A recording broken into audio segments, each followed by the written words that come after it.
On today's show, it's part 2 of the Florida Panthers end of season media availabilities. We discuss what Aleksander Barkov, Sergei Bobrovsky, and head coach Paul Maurice said on the Florida Panthers Stanley Cup run. You're Locked On Panthers, your daily podcast on the Florida Panthers. Part of the Locked On Podcast Network, your team every day.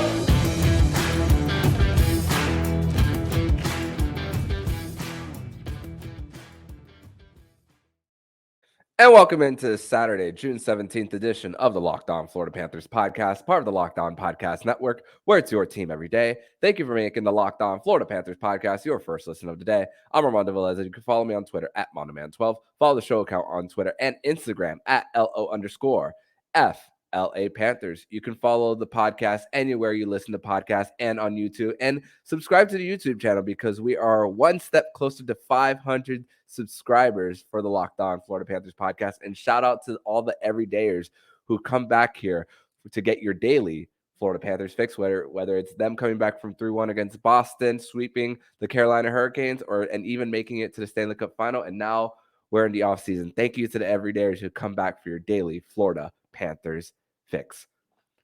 So, ladies and gentlemen, it's part 2 of our discussing the end of season media availabilities for the Florida Panthers. Did not want to wait until Monday to get this out to you because, of course, it was going to be hard to get discuss 6 guys in a 30-minute podcast. So wanted to split this to 2 and send you guys into the weekend knowing and giving our perspective on what the guys said as the season was wrapped up. And unfortunately, this Saturday show is not wrapping up a game 6 at FLA Live Arena, unfortunately. But we do have a special guest here today on the Locked On Florida Panthers podcast, a new guest here on the show. He is from the Sun Sentinel, Sam Sklar. Sam, welcome to Locked On Panthers. Thanks, man. I'm happy to be here. I'm actually a pretty big fan of the whole Locked On network. I think it's kind of just a perfect way to get a little insight, 20, 30 minutes each day of whatever team you want. So this is perfect. Happy to be here.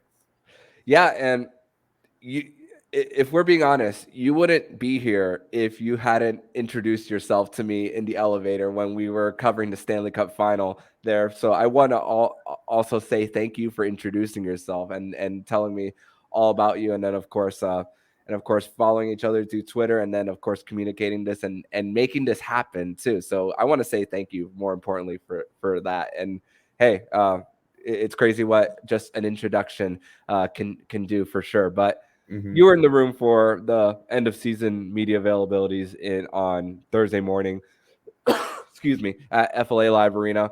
And I went over with Nick Fairbanks for Fairbanks Friday about Matthew Tkachuk, Anton Lundell, and Aaron Ekblad. But now we're going to move over to on today's show, we're going to discuss Aleksander Barkov, Sergei Bobrovsky, and what Paul Maurice said. But let's start off with the captain, Aleksander Barkov. Of course, a new hat that he wore. He's usually wearing the Florida hat or his a tennis hat. He's ready for Wimbledon in July, and I don't know what month the U.S. Open is. I think it's like in August in Queens. But he's ready for the summer to get ready to watch some tennis. But great news about Aleksander Barkov. No injury that that he's aware of. Great to hear about the captain, that he's going to go through a healthy offseason and start off training camp. But excuse me, he did talk about how it's going to be hard to process the loss now. And for someone who's been through their own fair share of heartbreak since being drafted in 2013, about consistently missing the playoffs, and of course the round 1 exits that they haven't really experienced an extended playoff run until the last 2 seasons. How did you process what Aleksander Barkov said, and how do you think that he is going to get himself ready for this upcoming training camp? And of course, he's the captain of the team, so it's important as much as anybody on the team for him to be kind of the leader of the guys to when they all come back, for camp or whatever, to kind of rally everyone together and make sure that they're not still kind of moping around from and, being all upset about what happened, losing, getting so close to, the ultimate prize, but just ultimately coming up short. So I think, he's a veteran now. And so I think he's going to handle it pretty well, even though the Panthers haven't had all that much experience just as a franchise in the playoffs over the last, 2 decades or so. But I think that he's going to handle it well. He talked about, about a lot about what he learned just through this whole process and playing a whole extra 2 months of hockey and everything like that. He said that it's going to be just how much he had to fight to get what you really want. I think that's something that really caught my attention. I know you mentioned it before we started the show, that's something that really resonated from what he said. And hopefully that's something that, we see from the Panthers probably through all 82 games and something like that, because we know the full first half of the season, how that went. And it really didn't feel like the Panthers were going to make the playoffs. And even the last week of the season, it didn't really seem like they would. And a lot of that, the first half was probably just adjusting to the new system and everything like that. But still, I think that having a loss like, losing so close to winning the Stanley Cup final is the type of thing that can also be a motivational factor, and that a franchise needs to lose in that fashion in order to get to the top, sort of thing.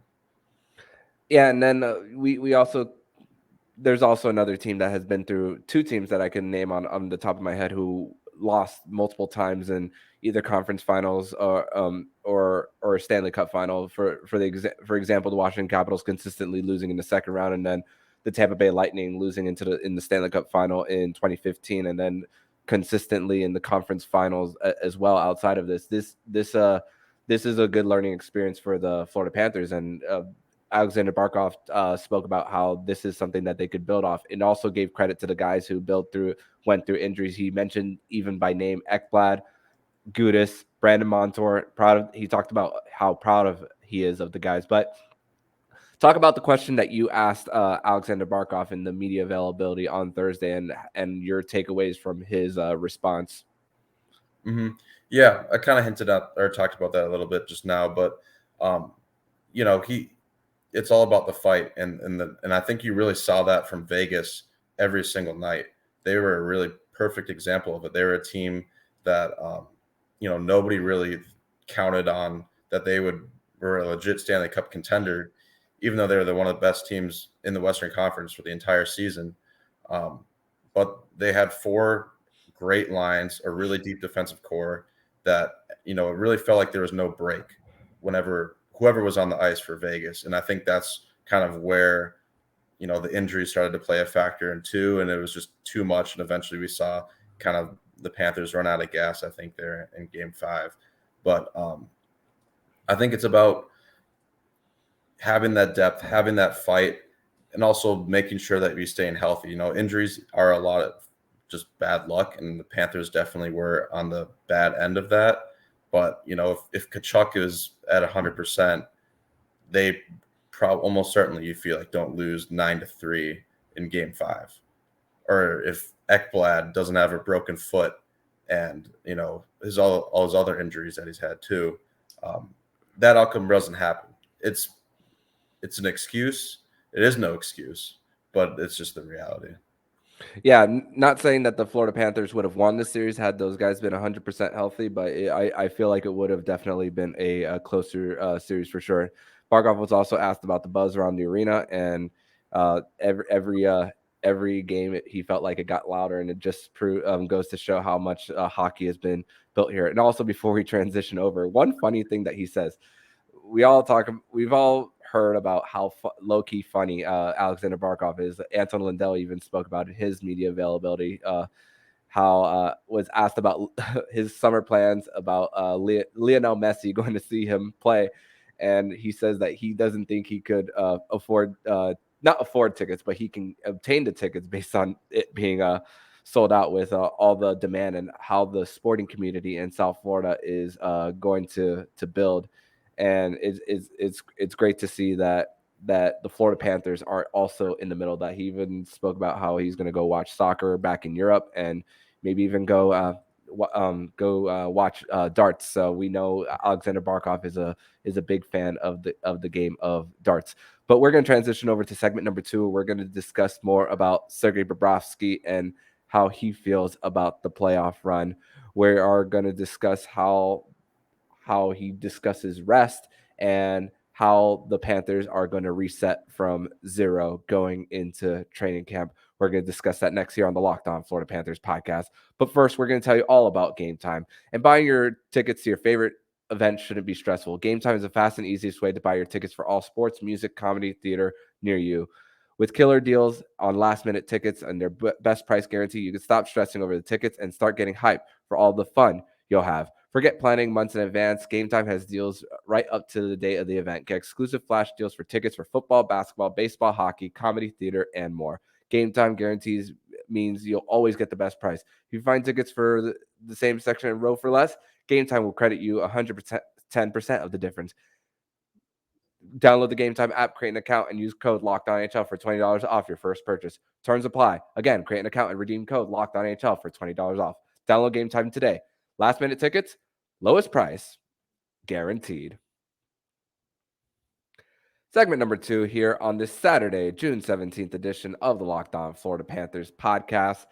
We're discussing part 2 of the Florida Panthers end of season media availabilities. I got Sam Sklar here from the Sun Sentinel here. And next one is Sergei Bobrovsky. And kind of teased it in the beginning and as we were transitioning from segment 1 to segment 2. But, one thing that I always appreciate about Bob, and this isn't the first time that I've mentioned this, is about his ability to stay in the moment, not look back, not look forward. And he said, I think he said this 3 times in his media availability. One word: rest. And the type of emotional toll and mental toll that it takes for a playoff run as well. And he was asked about reminding himself about being one of the best goaltenders in the world, and sometimes how you could have all the skill you want, but sometimes certain things don't go your way, and it continues snowballing. I'm paraphrasing that part, the snowballing part, but just about how he's able to continuously build, and just the confidence that he's able to has had through the especially through rounds 2 and 3. How did you feel about what Bob had to say in his media availability? Well, my first takeaway was how much of a talker he actually is, because he can ramble a little bit, and especially for a guy who's not from America and has a pretty heavy accent. Like, he was a talker, which was awesome.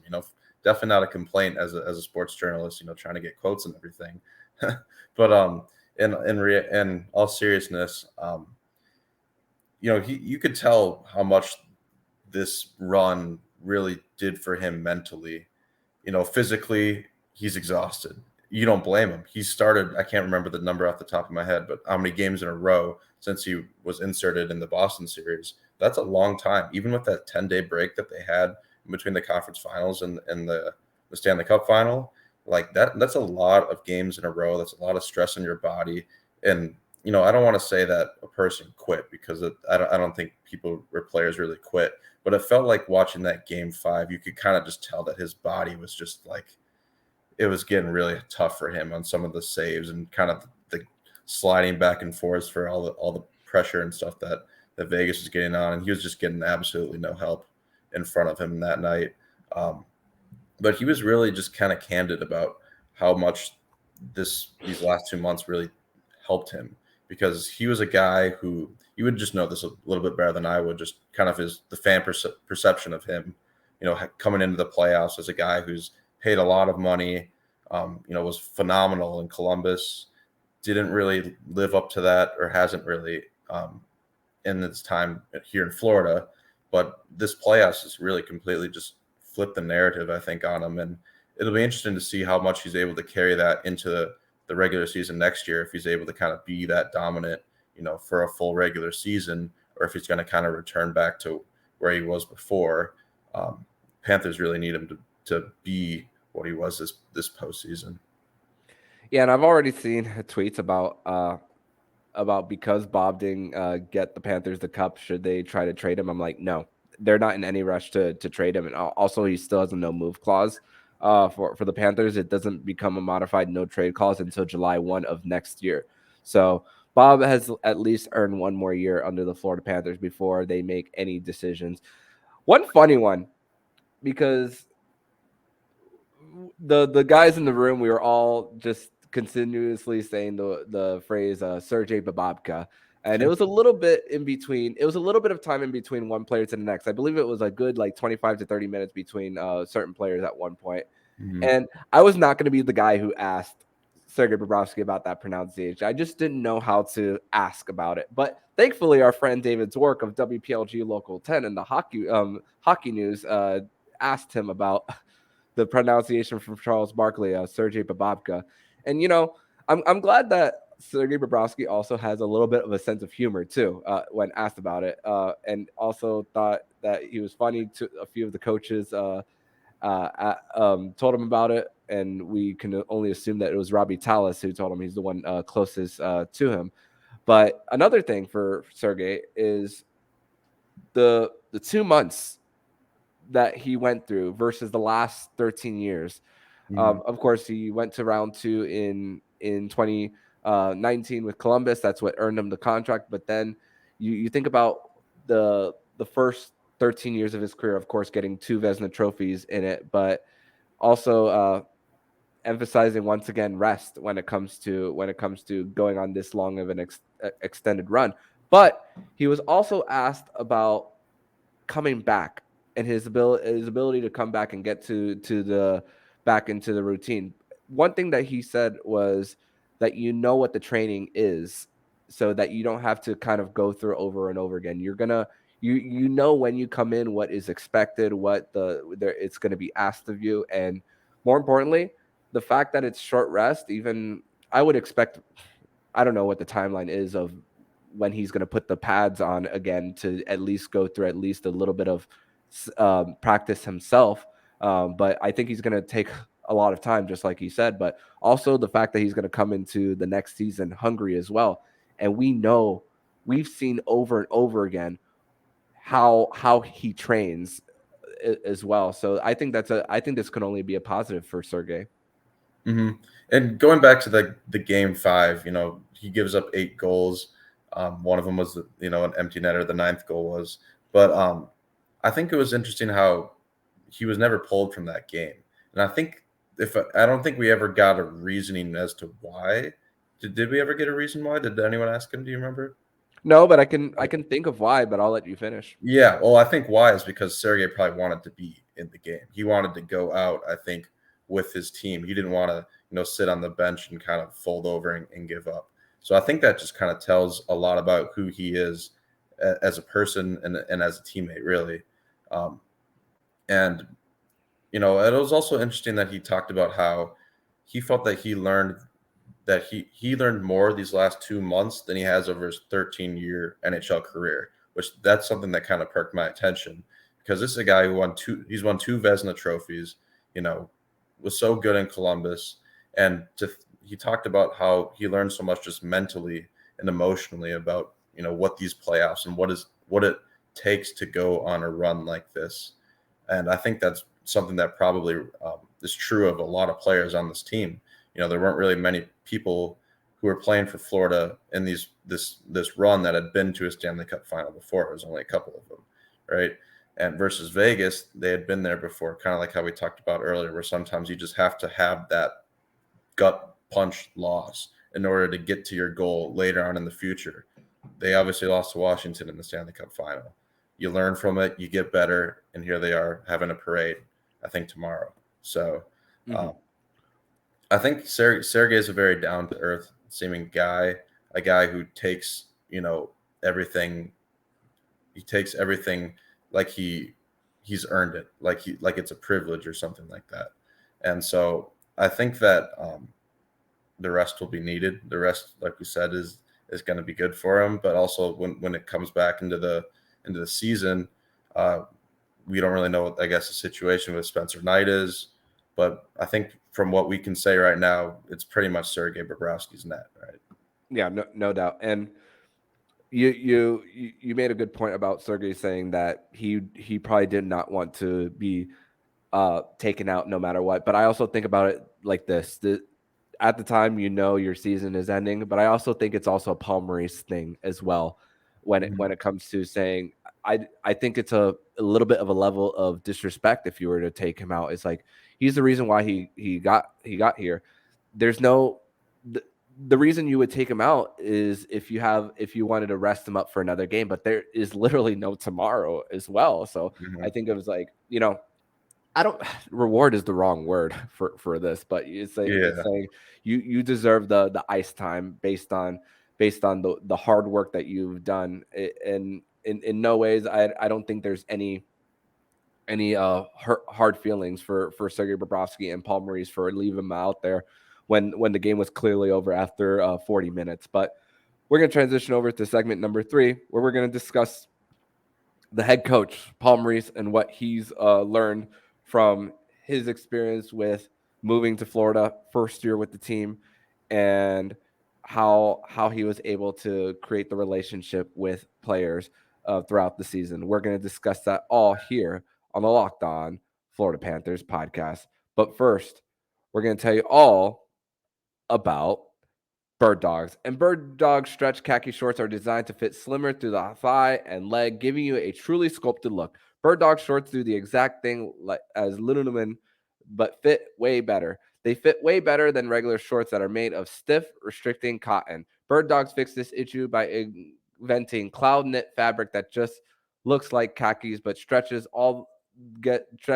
to get a way slimmer fit without having to sacrifice movement. Bird Dogs uses anti-stink sweat fabric that keeps you cool and dry all day long. Go to birddogs.com/LockedOnNHL to get a free Yeti-style tumbler with your order. That's birddogs.com/LockedOnNHL for a free Yeti-style tumbler. You won't want to take your Bird Dogs off. We promise you. Third and final segment here on this Saturday, June 17th edition of the Locked On Florida Panthers podcast, where we are discussing more of the media availabilities of the players and now the head coach for the Florida Panthers, doing this with Sam Sklar of the Sun Sentinel. And Sam, Paul Maurice spoke really about how the players came in and worked hard on the fitness tests. Talk about how the guys didn't really have to test a certain way, but the guys trained hard. And the way I process that is when a new head coach is in town, you don't know his habits and how he talks to players. Of course, you can talk to players from other teams all you want, but you don't really know until you are in the same room as that person. And I think from the start, the guys really wanted to work hard on those fitness tests because you knew that this was a guy who had the experience of 20 plus years in the NHL. And I thought that was a really important statement that Paul Maurice made. And even in the beginning of the season, he called Brandon Montour's name out by name when it came to fitness testing and how hard he worked at training camp and how not tired he was as well. And also talked about Eetu Luostarinen at the beginning of the season about how he's a top 9 player, and he got that part right. Let's not forget that.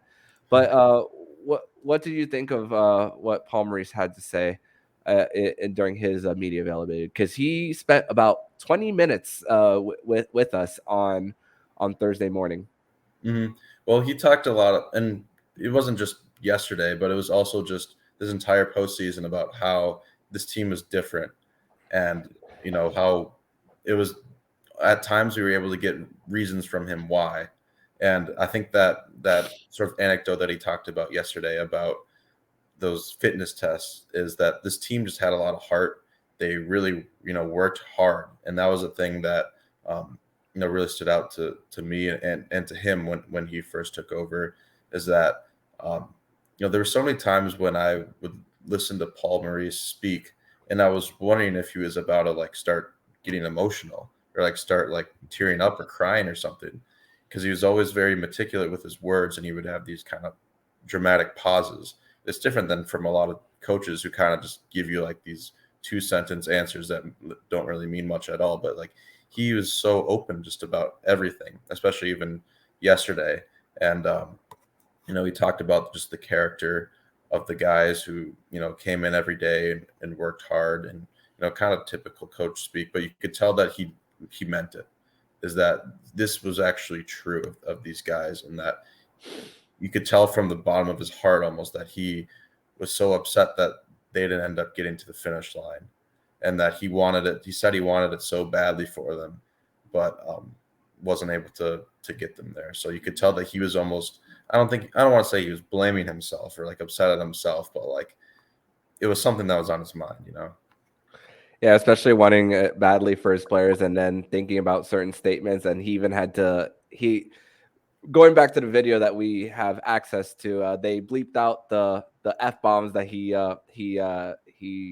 said on Thursday, but also certain statements of explaining that and saying, oh, that's the feeling that I'm definitely feeling. So a little bit of comedy there from Paul Maurice as well. And also talking about how the tough days, and called them even by names. And the first thing I thought of when he spoke about calling them by names was that Toronto game in late March where he said he called them effing cats. Let's just to put a clean version of it out there. And talking to him, he spoke about how he talked to them like referees at times, and that was a boiling point, of course, at that time. But of course, the ability for the players to still adjust and still believe in what he's brewing in Sunrise. And of course, he even goes back to the first meeting with Bill Zito, and I've said this a lot on the show about their first meeting was about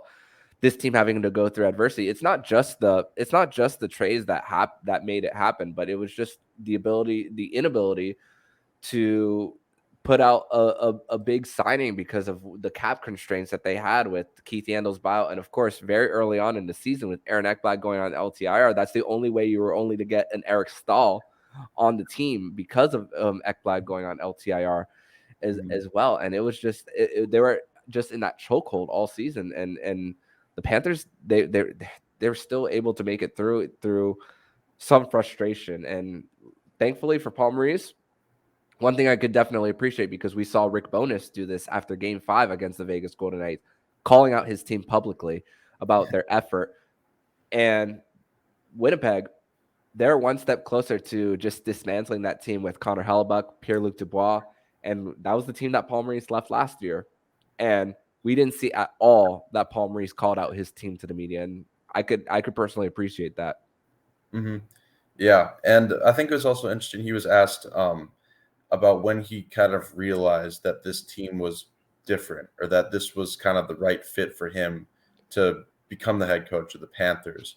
And he talked about how he had a conversation with Bill Zito about how they knew that it was going to be hard at first, is that the first half of the season might not go well at all, just because of how much of a culture change and stylistic change that they were going through, from Andrew Burnett over to Paul Maurice, and that it was going to take time. You can't just have these players play a certain way where they're putting pucks on net like crazy, total high octane offense sort of style, and then just completely flip their habits into this more of a defensively minded, checking team that takes smarter chances, I guess is a way to put it. And so it was interesting that they almost knew that was going to maybe be the case. I don't think they thought it would be that deep of like a gash that they ended up going into, and having to have Chicago beat Pittsburgh in the last week of the season to even get into the playoffs. But that was sort of like you said, it was kind of like not a plan, but a realistic expectation. Yeah, and also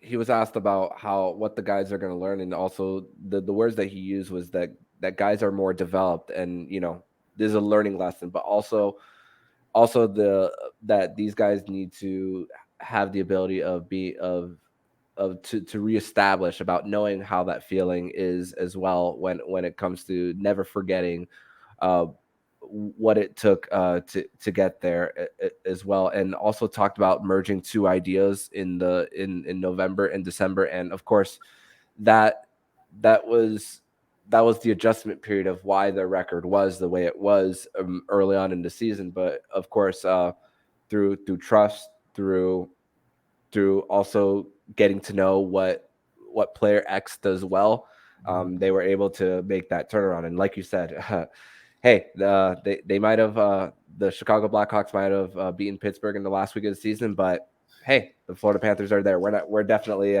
not complaining there. And also, he spoke about this.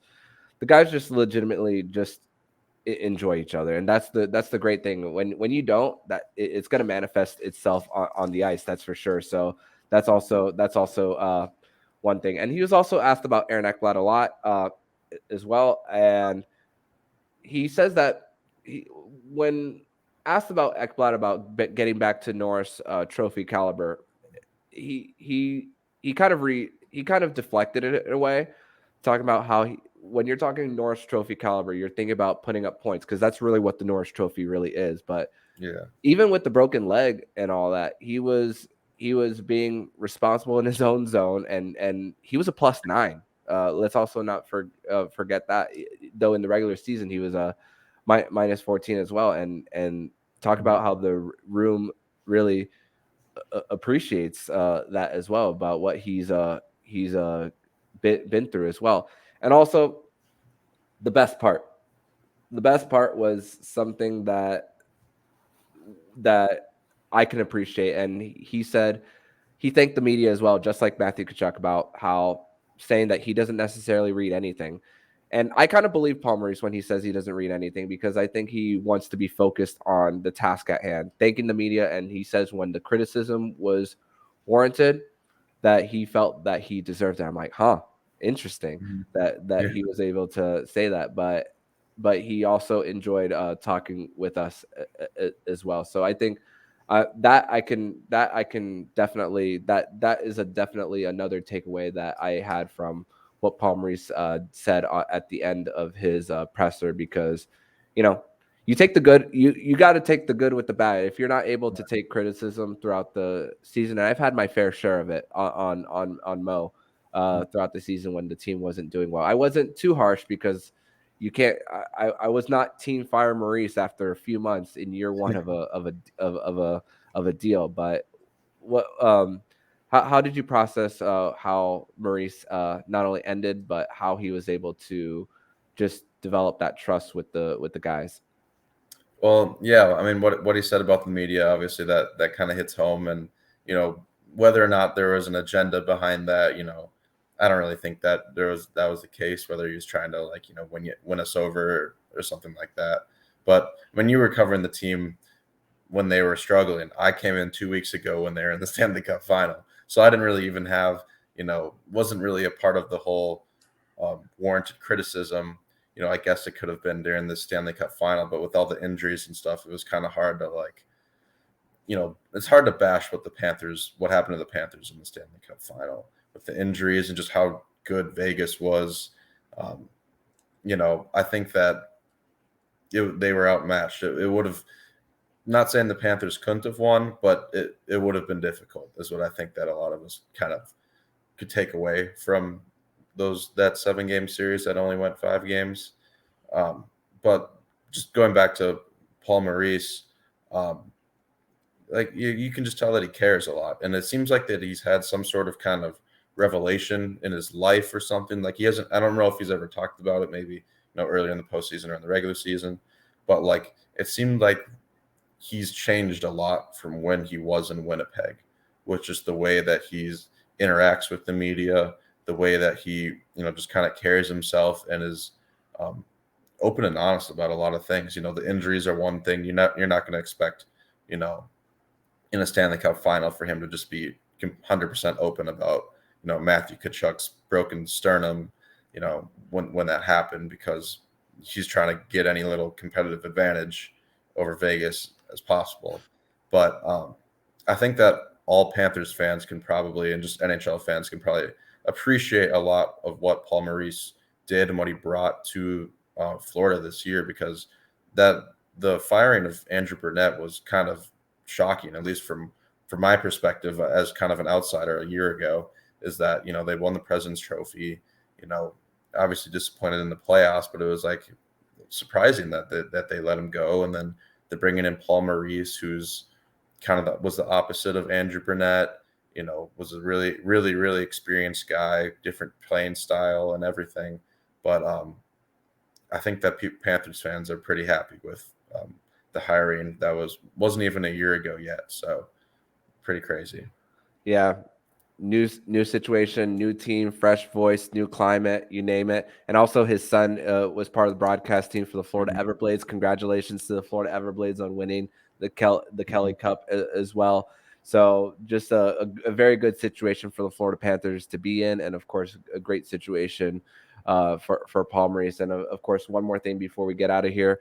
He said only 2 guys will miss the start of training camp. Aaron Ekblad is one. He did not name another one yet because they wanted to do their due diligence on their end of season physicals. But we will find out in due time about who will be out, who will be playing, and also just to reevaluate the team over the summer as they are trying to get better, and of course with free agency being a little bit over 2 weeks away and a draft as well. But Sam, I want to thank you so much for joining me on this Saturday edition of the Locked On Florida Panthers podcast, covering the end of season media availabilities for the Florida Panthers. Thank you so much for introducing yourself to me in the elevator, and without that, this podcast episode with you wouldn't happen. But tell everybody where they can find you online and your work. Yeah, so my Twitter is at Sklar Sam _. So that's SKLARSAM _. You can follow all of my work, and I'll be posting it on Twitter there. And then also at the Sun Sentinel website. I believe that pretty much all of our Panthers stuff is free. So you don't need a subscription in order to read a lot of it. And I'm going to be doing a lot of coverage of the Panthers this offseason. Again, I'm an intern, so as of now, I'm only here through August, so we'll see what happens after that. Hopefully I stick. But hey, I'm glad that we met in that elevator. I owe you a thanks, because I think once I realized that I was going to be covering the Stanley Cup final a week into my internship and kind of was just thrown in the fire, I realized that I needed to do a lot of research, and so I turned on a Lock On and threw a couple of your podcasts on. So thank you for that.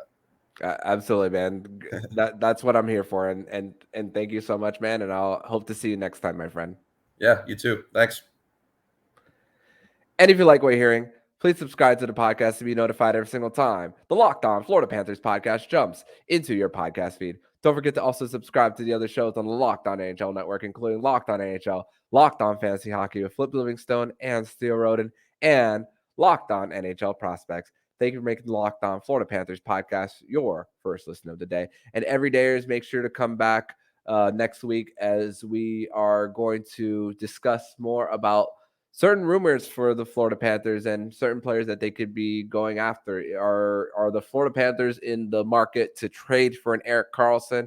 Will they go for a signing of veteran defenseman Oliver Ekman-Larsson? We're going to discuss that on next week here on the Locked On Florida Panthers podcast. So make sure you tune in next week as we discuss more of that. So I'm Armando Velez with Sam Sklar, and you've been listening to Locked On Florida Panthers podcast, part of the Locked On Podcast Network, where it's your team every day.